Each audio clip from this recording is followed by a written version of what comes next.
going to the Olympics is a dream for so many people. Some of us can't even imagine it. It's literally just like, oh, that'd be cool, but we're not even close to being athletically gifted enough.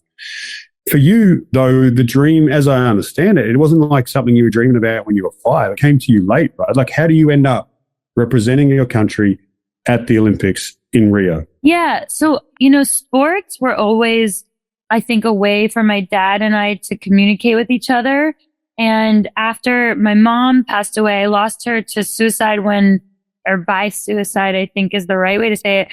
When I was 4, my dad, I think, found that sports were the best way to teach me how to like fall down and get back up. And I also loved sports. And so I was brought by him to the Olympics in 1996. I was 6 years old. And I think at that moment, I really was like, this would be so incredible and cool. But of course, the Barbie that I brought home was the gymnastics Barbie. And I didn't end up being a gymnast, but I loved sports. And I think what I loved about them was the sense of like putting in work and getting something back and having some sort of control. And I loved teams. But I would say that the Olympic dream didn't seem possible to me until after college, mostly because I simply wasn't good enough, I think, to like entertain such a dream as a real thing. It was more like a reverence to the Olympics, an admiration, a love for it. And it wasn't until after college that I loved running enough and that I was, in a position to dream about making it to the Olympics. And prior to that, again, I found running a little bit later than some people. And I also had this curiosity for the arts and for acting, which is a kind of performance just like running. And so I think I am a performer. That is what I enjoy most. Is that a normal, like you said, you came to running a little late, but you're a distance runner, so you competed in a 10,000 meter race. And often endurance events are things that, you need to build up some conditioning for, right? Is that a normal age at 26 to find yourself getting really good? So with running, I would say it is almost, a blessing in disguise if you happen to not overtrain when you're in high school. And it's a hard balance to have because if you are in a healthy environment and you love your sport, which I didn't love running in high school. And I was in an environment where coaches wanted me to quit every other sport and just run. And so I actually ended up not running junior and senior year of high school to play soccer and other sports. So I would say it's not common to not run all through high school and make it to the Olympics, but it is common to peak in running somewhere in the age 26 to 33 age. So it's a sport where you peak a little bit later in life than like a gymnastics, for example. And I think that's because the female athletic body is more capable in distance running and running in general than the child body. And I think what was not common about my path was having the time away from the sport that I did. But I think I have that to thank for making it as far as I did because my body was really developed and healthy and durable to handle the training that I put in between age 21 and 26, which was over 100 miles a week, every single week. Which is crazy for those of us who struggle to get 2 miles in every other day just to keep the legs ticking over. I would argue as well that it was probably to thank for some of the other pursuits that you've reached fairly high levels in. Like not many of us could say that we've written and starred in feature films, let alone multiple. Not many of us can say we've got a book deal and we've put out an amazing story, which we will get more into. Was that like that your space later in high school and in college that you were able to explore that more because you weren't as serious about your running at that point? For sure. So my freshman year at Dartmouth, I was like on the cross country team, but I wasn't good enough to compete. And so I was left home on campus when everybody went to their races. And I got all these emails about this improv group audition. And I had never done improv comedy, but I did like performing. And so I went out of curiosity and I got into this group that years prior, Mindy Kaling and Rachel Dratch and a lot of like really, really great creative people were a part of.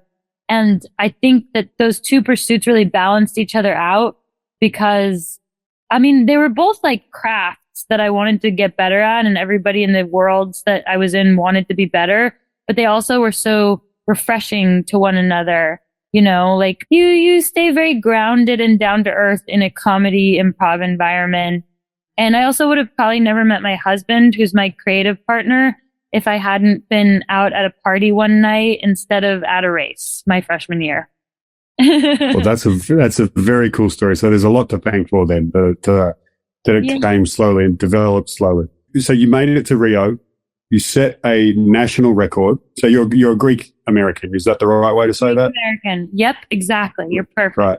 And so you represented Greece at the Olympic Games. Because of the nature of the Olympic Games, I imagine that's even more, because it started in Greece, right? Like the Olympic Games were originally the Greek Games. So a cool little circle back moment there. And as you represent them, you set a national record in the 10,000 meters. So this is like, speaking of dreams, 117 times in your book, every third page, you have peaked. You're 26. You're representing your country. You've set a national record.